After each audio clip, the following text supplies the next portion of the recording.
In June 2025, the Trump administration introduced a sweeping new travel ban, reigniting debates over national security and immigration policy across the country. The announcement sent ripples through international communities, as families, students, and business travelers scrambled to understand how the new rules would affect their plans. This policy specifically targeted citizens from several African and Middle Eastern countries, echoing the controversial measures of the past, but with a broader scope and more detailed criteria. For many, the ban meant sudden uncertainty about their ability to visit loved ones, pursue education, or attend important events in the United States. Unlike the abrupt 2017 rollout, which sparked confusion and legal challenges at airports nationwide, this 2025 policy was months in the making.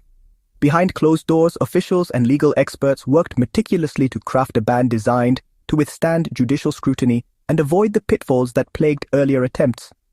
The administration studied previous court rulings, adjusted language, and consulted with security agencies to ensure the new order would be more resilient. The ban suspends new visa issuances for citizens of specific countries, citing what the administration called inadequate security screening procedures and high visa overstay rates. Officials argued that these measures were necessary to protect American borders and prevent potential threats, though critics questioned the evidence and motives behind the selection of targeted nations. This time, the administration provided advance notice and clear, detailed guidelines to airlines, embassies, and travelers.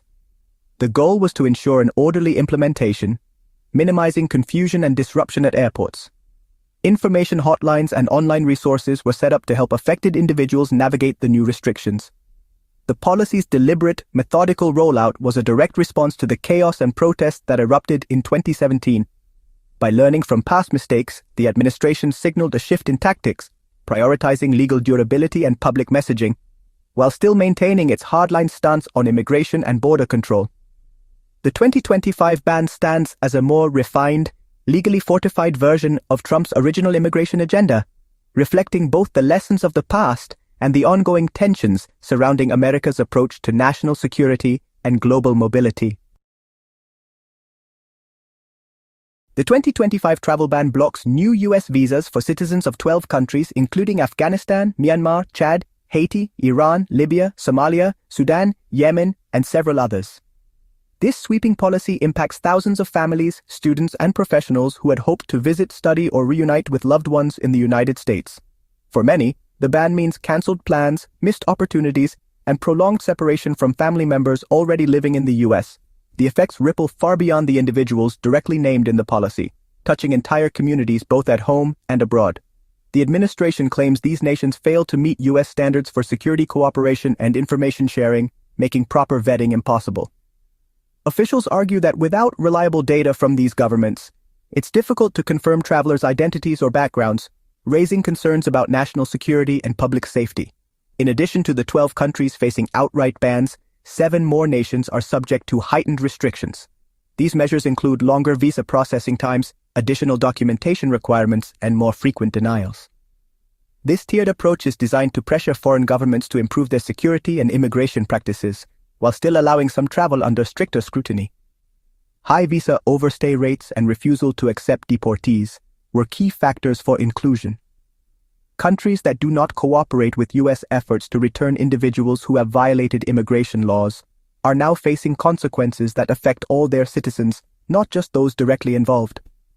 Unlike the 2017 travel ban, which focused primarily on terrorism threats, the expanded 2025 list uses a broader, data-driven approach.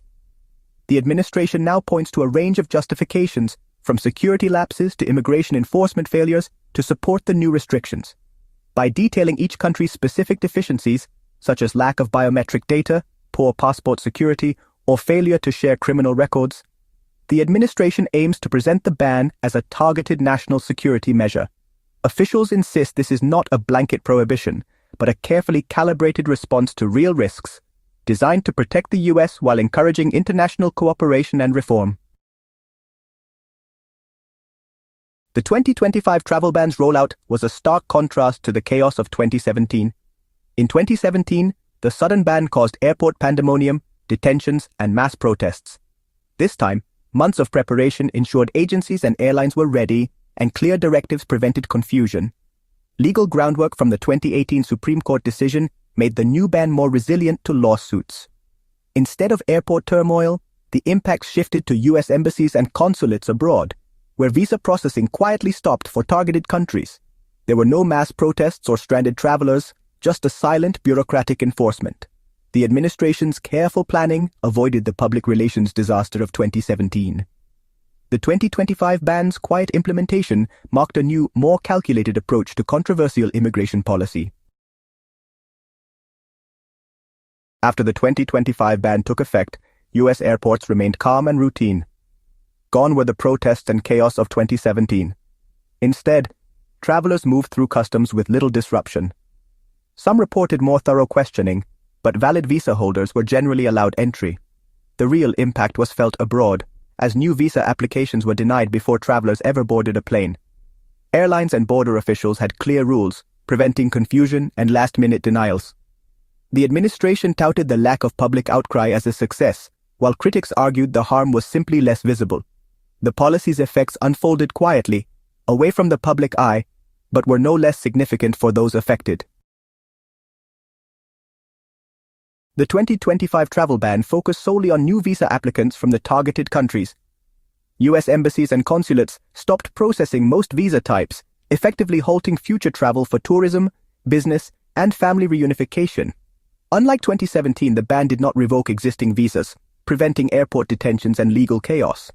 This forward-looking approach made the policy harder to challenge in court, as those denied visas had fewer legal protections. The impact is gradual. Fewer students, families, and workers from affected countries can come to the U.S. But there's no single day of crisis. The ban's consequences are felt in cancelled plans and deferred dreams, not in dramatic airport scenes. Its quietness masks the deep, long-term effects on countless lives. In 2025, the administration announced a controversial travel ban, justifying it on two primary grounds: national security and the persistent issue of visa overstays.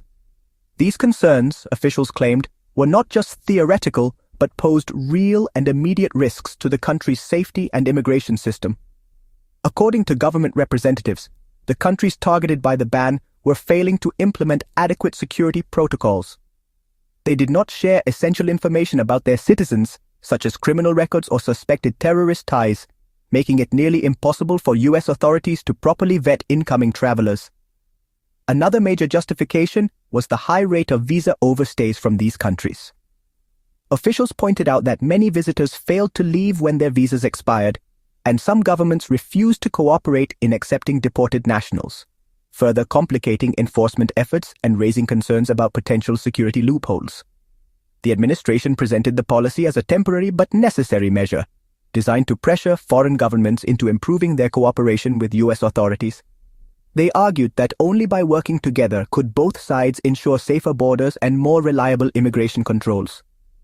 Unlike the sweeping terrorism-based bans of 2017, the 2025 policy was crafted with detailed, country-specific assessments. This approach was intended to strengthen its legal standing, showing that the administration had carefully evaluated each nation's security and cooperation record before imposing restrictions. However, critics quickly pointed out inconsistencies in the policy's logic. For example, they noted that a recent high-profile attack was carried out by an individual from a country not included in the ban, raising questions about the true effectiveness and fairness of the new restrictions. Despite the controversy, the administration remains confident that this more methodical, evidence-based approach will help the policy withstand legal scrutiny. They believe it demonstrates a commitment to national security while also addressing the complex realities of global travel and immigration. The 2025 travel ban drew swift condemnation from human rights groups, refugee advocates, and many foreign governments. Critics argued it punished entire populations and undermined America's humanitarian reputation. Political opposition in the U.S. was vocal but less mobilized than in 2017, partly due to the ban's quieter rollout. Affected countries protested diplomatically, while U.S. allies and the UN expressed concern over human rights and international law. The lack of dramatic airport scenes made it harder for opponents to rally public outrage. The administration's America First approach further isolated the U.S. on global migration issues. The diplomatic fallout underscored the policy's broader impact beyond U.S. borders. The 2025 ban exempted green card holders and those with valid visas, a lesson learned from the 2017 debacle. Legal residents and current visa holders could still enter, though many faced extra scrutiny at the border. The policy included a waiver process for exceptional cases, but critics doubted its accessibility. By clearly defining exemptions, the administration narrowed legal challenges and presented the ban as targeted, not blanket. Supporters argued this made the policy more reasonable. Critics saw it as a sophisticated way to exclude new arrivals. The distinction protected those already in the system while shutting the door on future applicants. The debate over exemptions highlighted the policy's strategic but still controversial design. The 2025 travel ban is just one piece of a broader aggressive immigration agenda in Trump's second term. Dozens of executive orders have aimed to restrict both legal and illegal immigration, from asylum limits to attempts to end birthright citizenship. The travel ban, fortified by Supreme Court precedent, serves as a cornerstone of this strategy. While some initiatives have been blocked by courts, the ban has so far survived legal scrutiny. The administration's relentless approach seeks to reshape the U.S. immigration system towards strict control and enforcement. The debate over the ban reflects a larger national struggle between security and openness. Its quiet rollout belies its significance as a defining step in America's ongoing immigration debate.